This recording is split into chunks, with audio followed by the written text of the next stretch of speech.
it's Misty here again. I just wanted to talk a little bit about wolves in sheep's clothing, a little bit of what I mentioned yesterday in my last video.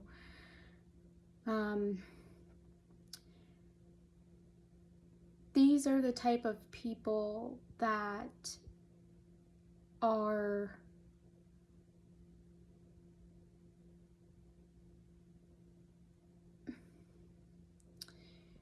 they're imposters. They're people who are systemically lying about who they are, and they're using their platforms and various different truths to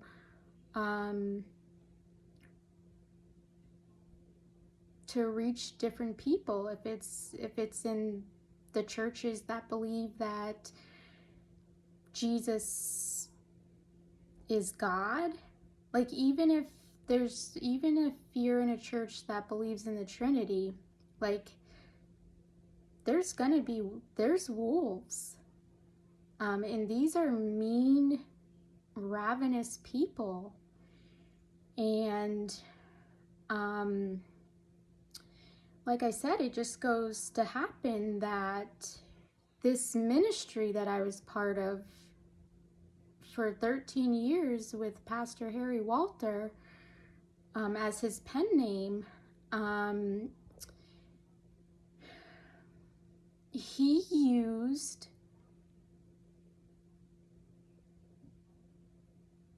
some truths that majority of Christianity doesn't use, because we believe that Jesus is the Christ, the Messiah, the Son of the living God. And that's a very, very minority belief. So it was easier for him to attract some of these sheep, and we came out of these churches because we had different beliefs, so that's why it was so much harder for us. I mean, if you don't believe that Jesus is the Christ, the Son of the living God, and if you believe he's God, then it's going to be a lot easier for you to see through this man, and just find a church that fits your desires. And we didn't have that. We couldn't just go somewhere else. And so I just also wanted to mention yesterday too, when I brought up about God sending his only begotten Son into the world to die for the sins of the world, to give all those an opportunity to receive forgiveness and earn heaven. Also, he not only died for the sins of the world, but on the third day, God raised him from the dead and took him up, snatched him up to heaven, and he's at the right hand of the Father today, and he intercedes for the brethren, and he advocates for them. And when 2 or 3 meet together in his name, like, he's in the midst. And so sometimes these meetings, these gatherings are small because the remnant is so small. So wolves in sheep's clothing are, they're narcissists, they're psychopaths. They don't have good intentions for you. When you're a wolf in sheep's clothing, like you have a mask on, you have a whole attire on. So it's gonna be hard at first to see through these people, and you embrace them as your own, and there's red flags, but then like they're always explained away. There's always an excuse for everything. If they say, like, they can say, they can do something. They can say, like, I don't believe in God's goodness, or they can slip up, but then they can just say, well, I'm just dealing with doubt, so I just need help, and you just need to help me see that and have mercy, or God gave you more faith, so like we help each other. But it's, the real truth is like, no, it's not just doubt, dude. You have flat out unbelief. So some of the stuff that I and other brethren that were part of this ministry went through with Pastor Harry Walther, whom he has used his platform to publicly call out myself and others and falsely accuse us and belittle us on live air, and used other sheep to start attacking other sheep and cause all of this confusion and hurt and pain and persecution. So I can't just sit back and be silent. I want people to know this because he's still persecuting and hurting and deceiving other people, and especially a pastor that's been a pastor/prophet for at least 40 years and is claiming to be the #1 pastor on planet Earth and believing that he's gonna restart Jesus True Church. And that's, you can't act like a devil and disguise yourself as a true shepherd and sheep and think that you're gonna start Jesus True Church. And if others are lured in by you, then at least they'll have some of the other side of the story from other true sheep. A lot of what went on was, if people didn't listen to him and do what he wanted and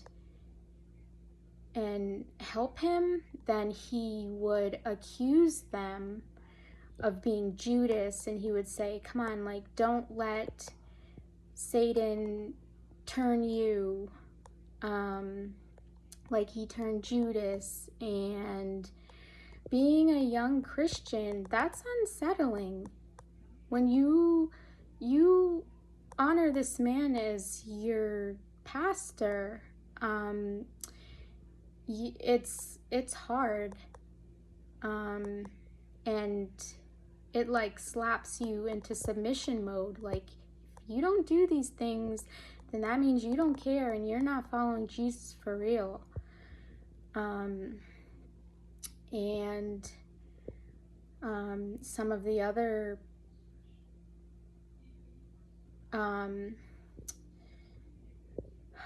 things, persecution was, if we didn't believe what he believed, then he would call you weak. He called me weak, even on a live broadcast.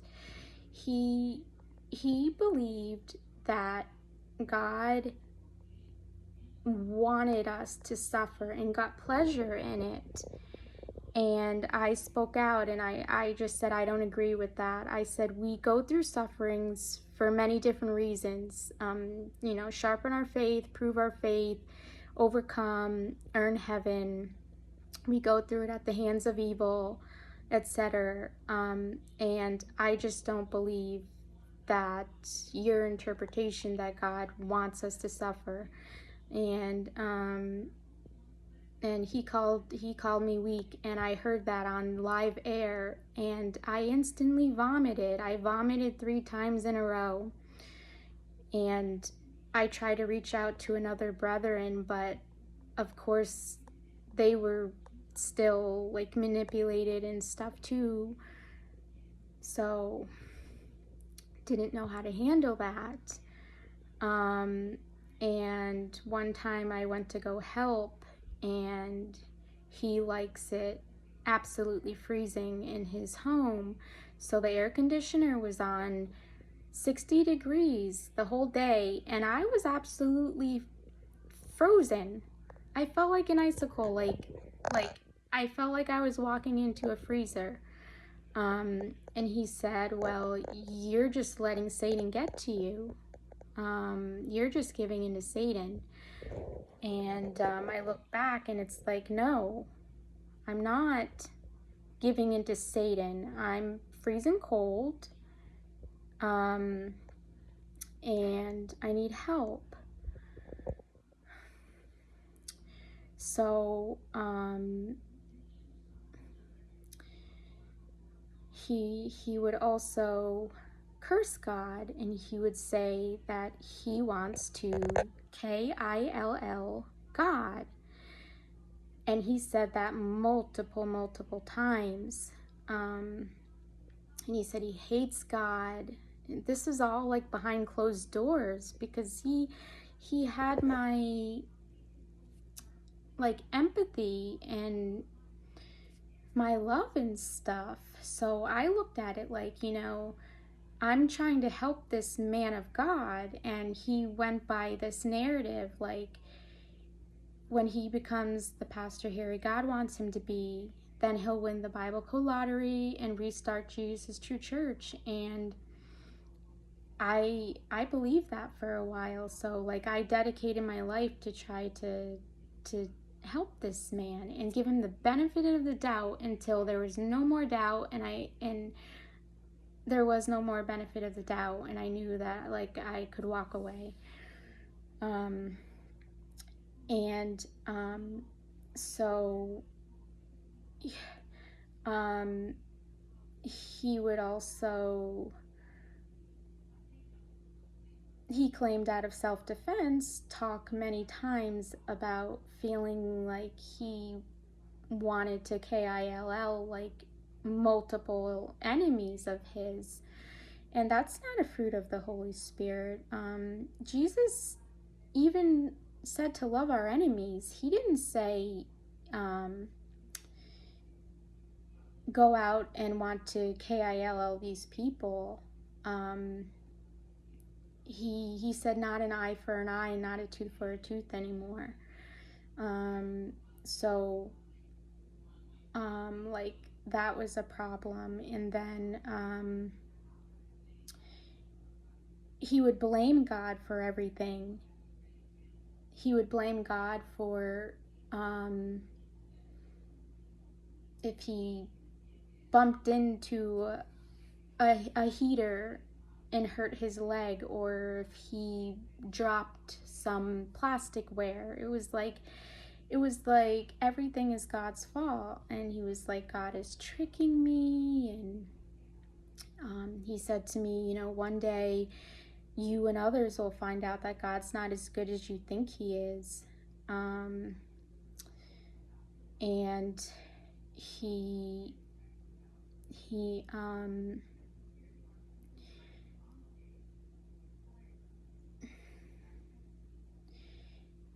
he said that I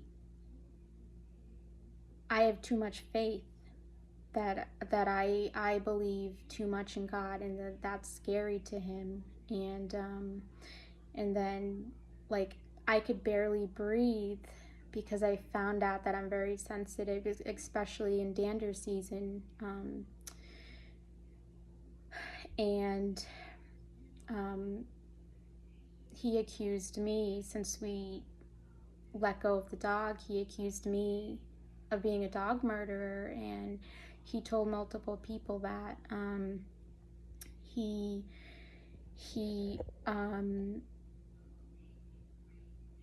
in a lot of these things, like, he has denied and stuff, but there's other witnesses, and there's evidence. And so this isn't a man of God. This is how wolves act.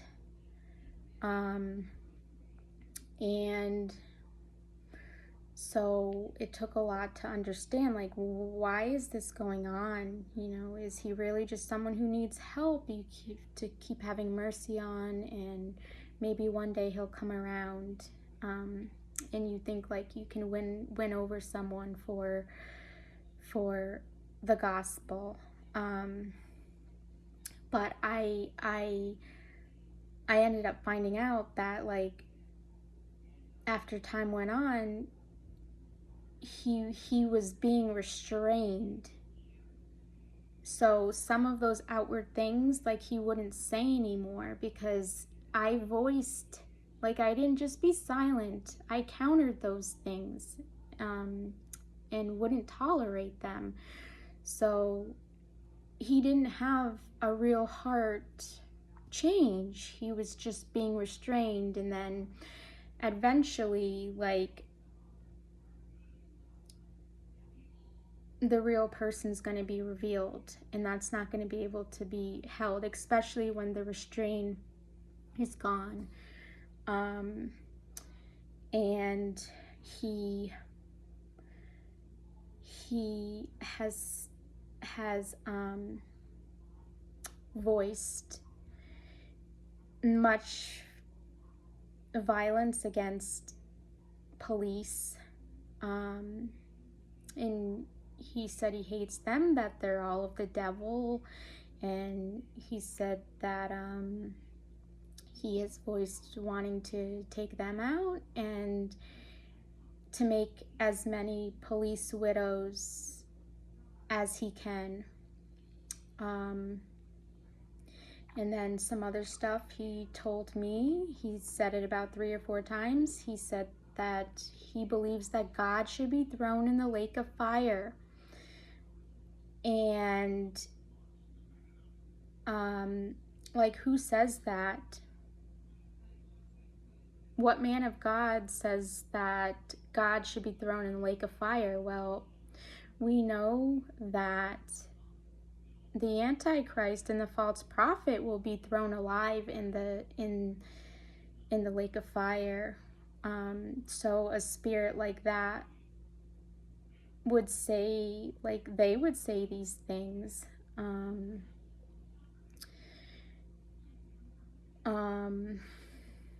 And he hasn't been repented over these things, because he justifies them, or he says he doesn't remember, or he just says it's mental illness. Everything is in this disguise of mental illness. So if everything is in the disguise of mental illness, then we're supposed to just take the abuse and pity him. And that's not how it goes.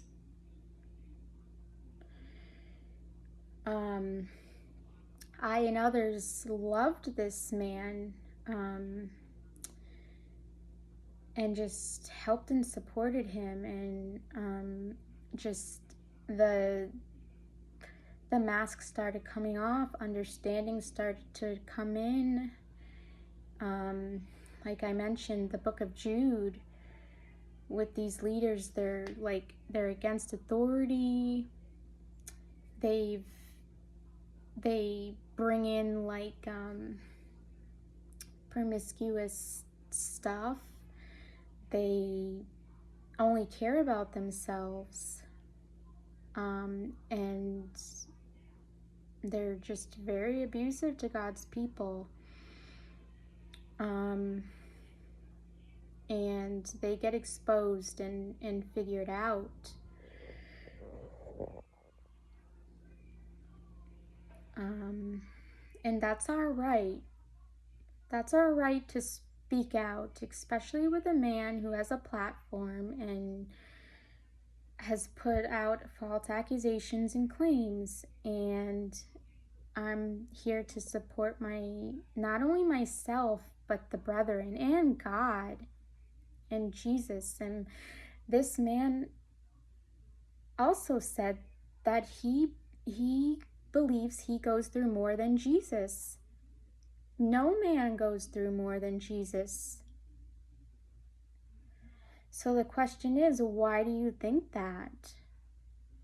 Why do you keep calling numerous people Judas? Like, is there projection going on? Where's Judas's soul today? Where's the Antichrist's soul? This man has voiced that he has a desire to go into the Antichrist's body one day. A true pastor would not want to go into the Antichrist's body one day. And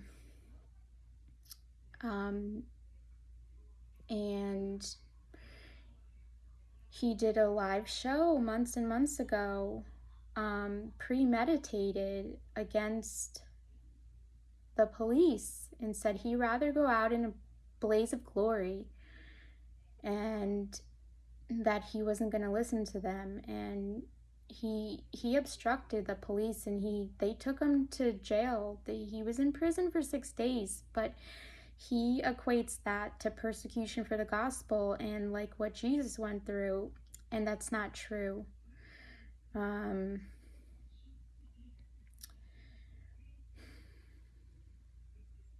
So there's something like very wrong here, because again, like, he's very well spoken, he knows about the end times, and he has some inside information. And it's just like, the question is, who is he? And majority of the time I was with him, he wondered who he was himself. He wondered if he's Cain, the devil's son. He wondered if he's Cain's son, one of the Enochs. And then he also wondered if, like, maybe he was Elijah or Noah, like multiple people in the Bible. So we spent time, like, wondering that too, like who he is. And he also said a racist slur against me, but doesn't take responsibility of it. It was very hurtful, and I didn't know if I could bounce back from that. So he said he should never trust these women of color, and that he hates them, and he just claimed that he was sleepwalking, which is hard to believe. And then it's like, every time I voiced something that bothered me, it was like, you're just gonna let Satan win. So that's psychological abuse. That's gaslighting on epic proportions, mass manipulation. And again, Jesus said this stuff will happen, and it has. So now I'm just wondering, since I bounced back a little bit, I'm like, where do I go from here? I still have a desire to just do God's will and be led in any way that I can for his will to be done. And again, time is ticking down. Another thing that was discovered about him, especially the big one in May 14th of 2021, he put on his site that he believed he broke the code for doomsday, and he said on or before that date the biblical apocalypse and the first of 2 raptures will happen, and that didn't happen. And if these people speak presumptuously and it doesn't happen, they fit in the profile of a false prophet. So there is just so much going on, and light can't be with darkness. And you know, when you think that you're like you're joined together with this man, and this whole vision's gonna go through, and he used the Bible code to like use my name and his to say like we're just about a match made from heaven, and if I don't be with him, then this vision dies. And there was verbal vows, and I was deceived and manipulated, but a full-blown like legal marriage was prevented. So like it seemed like it was prevented from God, because in the end, like it wouldn't have worked. So I was spared.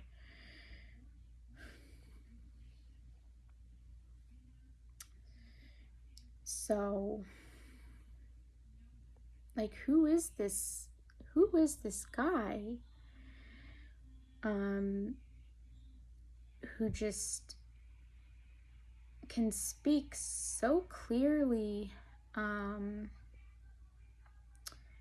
draw in some of these true sheep? My stomach just growled again. It likes to growl during these videos, supposedly. But so there's a lot of different stuff going on, and there's still freedom of speech. So I have the freedom to speak and defend myself and others against these false accusations and lies, and hopefully prevent some other people from being deceived. I guess that's about it for right now. So wolves in sheep's clothing.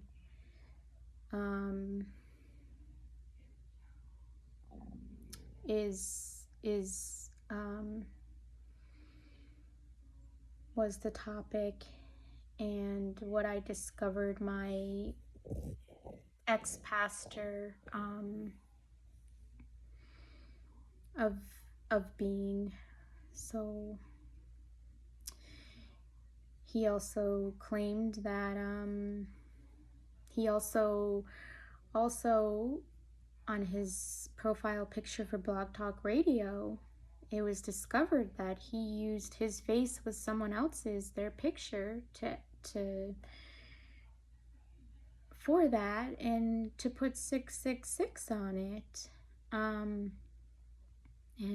the name of the website, satansrapture.com. And I was always uncomfortable with the name of that website, but it was always explained away as like, you know, it's just because Satan's going to deceive people about the rapture and take credit for it. But right away, that name brings confusion. And anytime you want to tell people about the site, it's like it brings instant persecution, because it sets off alarm bells with people.